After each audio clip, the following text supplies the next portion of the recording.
Hello, Lumineers. Welcome back. We are tiptoeing closer to November 15th with Azurite Seed coming around. There is a whole lot of new cards that just got unveiled, so strap in because this is going to be kind of an exciting one. Let's just jump right into it because I don't really know how much more to say. If you've kind of been keeping up in the news, you're going to see that Tiana is everywhere right now. Everybody is talking about this card. And this is going to put Steel Song on a whole entirely different level. She's a 3-costed, uninkable, 1/4, quest for 2 lore. Her ability here is whenever a character of yours is challenged while she is exerted, the challenging character gets -3 strength this turn unless they pay 3 ink. So that means if they want to Madam M. Fox into you or something of that nature, they have to pay 3 ink to be able to keep their attack power. That's wild. Then we will move into something a little less exciting, but still really cool. We have Ben. He is a 4/3.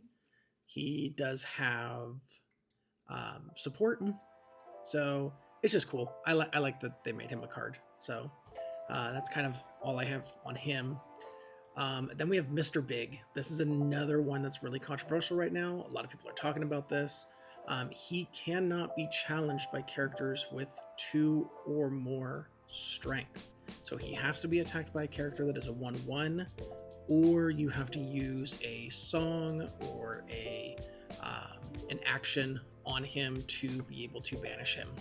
So, kind of some exciting stuff. 4-costed uninkable, of course. Any quest for 3 lore. Then we have Galactic Communicator. So pay 1 ink. That's an item. Pay 1 ink.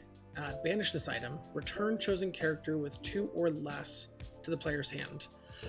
I don't see it being used all that much. I don't like the fact that it's uninkable, but John Silver. 8-costed inkable 6/6. He does have a shift.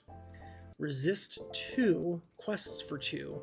At the start of your turn, deal 1 damage to each opposing readied character.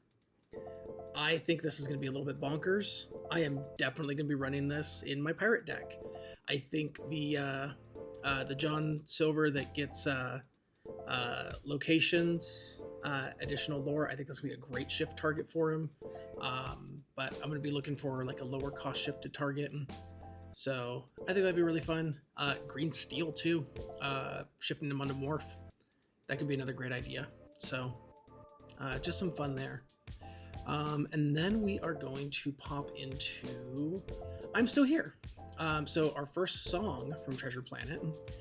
Chosen character gains resist 2 until the start of your next turn and getting to draw a card. This is a 3-costed inkable song, so that is really cool. Love to see it. Love to see the resist, as well as being able to get some draw power. And then we have Olivia Flaversham. Just kind of a vanilla. She's a 2-costed uninkable. She's a 1/1 with 3 lore. Essentially, same thing as we have with like Simba and Pinocchio, just the green version. So cool thing that green's getting a little bit of love there. March Hare. I love the artwork on this card. Kind of a shame that he's not amazing. 4-costed inkable. He's a 2/3 quest for 2, and he's got Rush. I don't really know much more than I can say about that. For Gadget, 3-costed inkable. She's a 1/4 quest for 1. Whenever you play an item, this character gains +1 lore for this turn. So if you're dropping a whole bunch of popsicles, you're dropping a whole bunch of ice blocks, you could kind of stack her up pretty quick. Good way to speed up blue.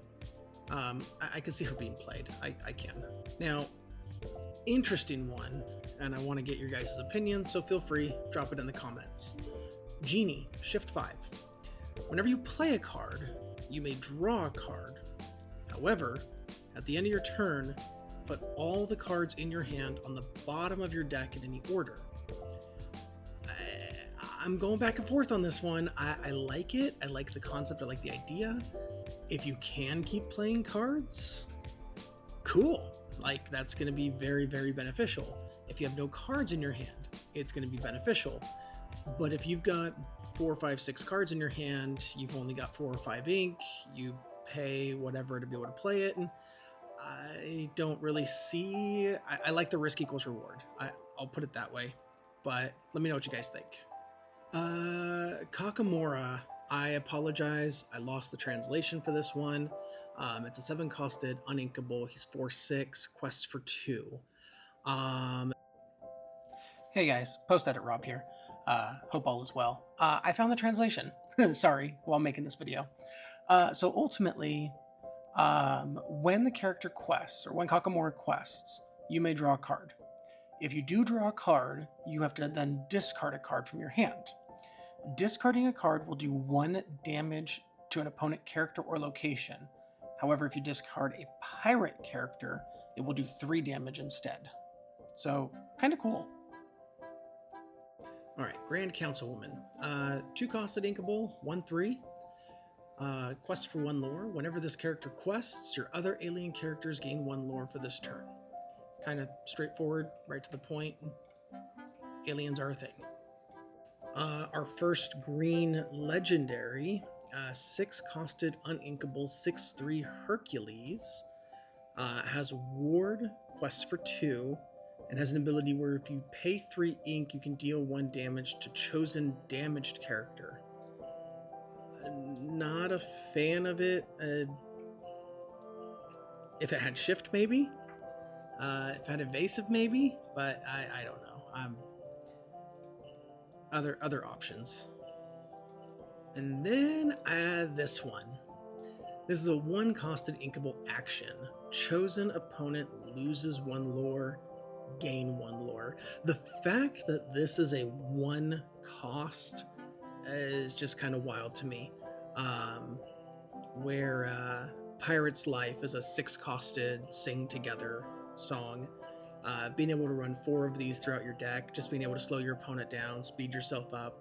I think it's a very, very, very powerful common. There is one other common, spoilers, coming up near the end, that is pretty amazing as well. And then we're going to go into Unfortunate Situation. This is a 4-costed inkable action. Each opponent chooses one of their characters and deals 4 damage to them. So kind of like how Trident, where it does 1 damage, being an uninkable. This is a 4 cost, so you have to kind of decide, am I going to play a character on 4? Am I going to potentially take out one of their characters on 4? So cool card. I think it might see some play on the right deck, but we'll have to wait and see on that one. And then we have Owl, 3-costed, inkable, 3/3, questing for 1 lore. During your turn, whenever a character is put into the inkwell, chosen opposing character gets -1 strength until the start of your next turn. So again, kind of an interesting ability. Don't know if you'll see too much play, but you might. And then Mr. Arrow, 2-costed, inkable, 1/2 with resist 1, questing for 2 lore. I would have liked this to be a 3-drop and have bodyguard. I'm just saying that would have been awesome. Or just letting him have bodyguard. I still think the resist 1 would have been nice. It being played early game would be nice, but just my own personal thoughts. One of our new locations. This is a 2-cost uninkable 6 to move with 7 toughness. And the translation on this, rather interesting. So when one of your characters is moved from one location to this location, you may banish this location to gain 3 lore and draw 3 cards. I think it's a really good cost, but I don't know many cards that are moving from location to location. So again, we're gonna have to wait and see on this one. Rather an interesting concept. Of Yokai, just kind of vanilla 2/2. Lose the Way, 2-cost inkable action. Exert chosen character, then you may choose and discard a card. If you do, the exerted character cannot ready at the start of the next turn. I don't know. Prepare to board. 1-costed inkable action. Chosen character gets +2. If it's a pirate, they get +3. I think that's a good card for 1-drop. Lemon Lime Pirate deck, maybe. We have a Gazelle, and her translation was when you play this character, chosen character gets evasive until the start of your next turn. So she could be interesting. And then we have another John Silver. He's a 3-costed inkable, 3/3. When you play this character, chosen character can't challenge during the next turn. I don't know, maybe. 4-costed John Silver. He's a 2/4 uninkable. His translation is whenever this character quests, you may deal 1 damage to one of your other characters. If you do, you can ready that character, but they cannot quest. I don't know, seems kind of niche. Maybe if there's an ability or a tap effect that we can do. Jim Hawkins, when you play him, deal 1 damage to chosen character or location. 5-costed, uninkable. He is shiftable, I don't know. Huffalumps and Woozles. A fun song. Definitely gonna get some fun traction there. King Herbert, just kind of a vanilla ability. Jafar, when you put a card in your inkwell, deal 1 damage to chosen character. This I think could see some play. I think, this is good risk for reward. However, Madame Medusa still exists. Blue-Red is going to have a bunch of fun with this one. Nick Wilde, 3-costed, inkable, 1/3. While you have an item in play, this character cannot be challenged. So that's going to be kind of interesting, and he is shiftable. 1-costed, uninkable item. Pay 3 ink. Return a pirate character card from your discard to your hand. So again, I'm thinking Lemon Lime Pirates.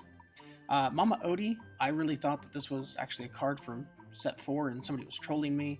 Her effect reads, whenever you play a song, you may move up to 2 damage counters from chosen character to a chosen opposing character. Could be interesting. Again, not too sure. Billy Bones, characters banished, banish chosen item or location. Hades. So his translation is, when one of your other characters is banished, on your opponent's turn, you gain 2 lore. So that's kind of interesting. He quests for 3. I think there's some playability there. This one, I'm excited for this one. This is a 1-cost song.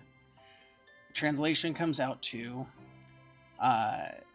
each opponent puts the top 2 cards of their deck into their discard.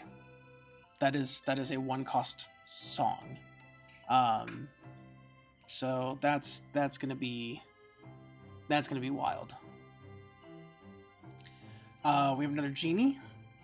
When you play this card, draw a card. 4-cost, uninkable, 2/4, and he has what is Wending? I can't remember what that was. Want to say that's evasive, but that could be ward. But yeah, he's gonna have some kind of additional ability to him. Bellwether, I like the idea. She's a 3-cost. It kind of plays to her character. Every time a card goes into your inkwell, you get to choose a character to have Reckless. Could be interesting. Tinkerbell, shift 5, 7-costed, inkable, 5/6, evasive. Whenever she quests, all your other fairy characters gain 1 lore. There's not a ton for a fairy deck yet. Maybe we'll see more. Maybe. I don't know. Hades, 5-costed, uninkable. Pay 3, banish one of your characters, banish one opposing character. I have a theory about this Hades. I'm actually kind of curious. What if you have Prince Eric in play?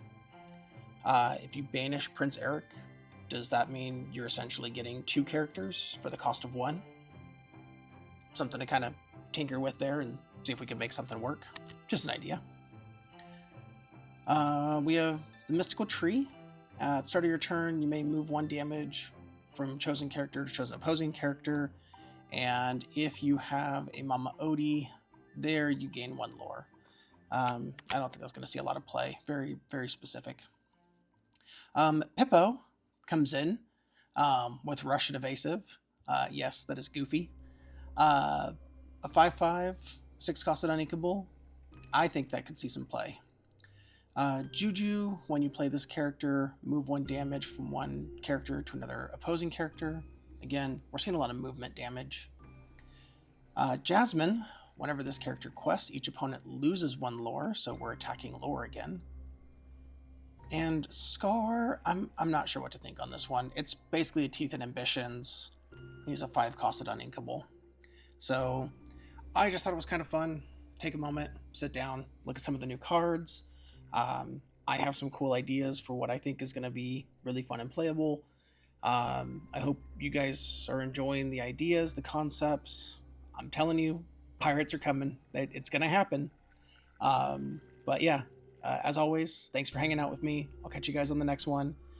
Thumbs up, always greatly appreciated. And subscribe and follow for more. I'll see you guys soon. Peace.